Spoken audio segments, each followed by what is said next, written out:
দুচাকার গাড়ি যেমন বাইক বা স্কুটি আমাদের মেডিকেল রিপ্রেজেন্টেটিভ বা যে কোনো সেলস প্রফেশনের একজন প্রিয় বন্ধু। আমাদের প্রফেশনের বেশিরভাগ সময় কাটে এই বাইক বা স্কুটিতে। আর রাস্তাঘাটে চলার সময় তুমি যতই সাবধানতা অবলম্বন করো না কেন, অন্য কোনো গাড়ির অসাবধানতা তোমার বিপদ ডেকে আনতে পারে।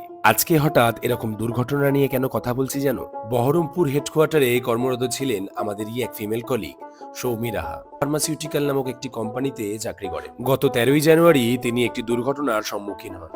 একটি বুলেট বাইক এসে তার গাড়িতে ধাক্কা মারে। গুরুতর আহত অবস্থায় অন্য সব কলিগরা মিলেই তাকে নিয়ে যায় বহরমপুর হাসপাতালে। সেখানেই প্রাথমিক চিকিৎসা হয়। অনেক ইন্টারনাল ব্লিডিং হয়, অনেক ইন্টারনাল ড্যামেজ হয় এবং অবস্থার অবনতি দেখে তাকে নিয়ে আসা হয় কলকাতার দিশান হাসপাতালে এবং সেখানেই তিনি এখন অ্যাডমিট। সেখানে অলরেডি 4 থেকে 5 লাখ টাকা খরচা হয়ে গেছে। দিদির মা বাবা অনেক বয়স্ক, আরও কত টাকা খরচা হবে তার হিসেব নেই। আর তার বাড়ির লোকের পক্ষে এত টাকা অ্যারেঞ্জ করা একেবারেই সম্ভব নয়। তাই আমরা সব ফিল্ড কলিগরা এগিয়ে এসেছি একটা ফান্ড রেইজ করার জন্য। যদি আমরা অল্প অল্প কিছু টাকা দিয়ে কিছুটা ফান্ড রেইজ করে তাকে কিছুটা হেল্প করতে পারি, তাহলে হয়তো দিদি খুব তাড়াতাড়ি সুস্থ হয়ে উঠবে এবং তাড়াতাড়ি ফিল্ডে জয়েনও করবে। কাউকে কোনো জোর করছি না, তোমাদের পক্ষে যেটুকু সম্ভব তোমরা এই কিউআর কোডে স্ক্যান করে দিতে পারো।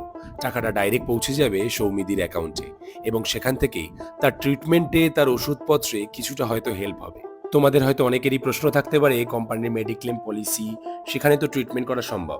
হ্যাঁ, হয়তো সেখানে ট্রিটমেন্ট করা সম্ভব, বাট সেই ট্রিটমেন্ট বা সেই মেডিক্লেম পলিসি ওভার হয়ে গেছে। এবং এই যে কিউআর কোডটা দেওয়া, এটা ডাইরেক্ট সৌমি রাহা দিদিরই অ্যাকাউন্ট এবং সেই অ্যাকাউন্টেই পৌঁছে যাবে তোমাদের পাঠানো যে কোনো সাহায্য বা যে কোনো অনুদান।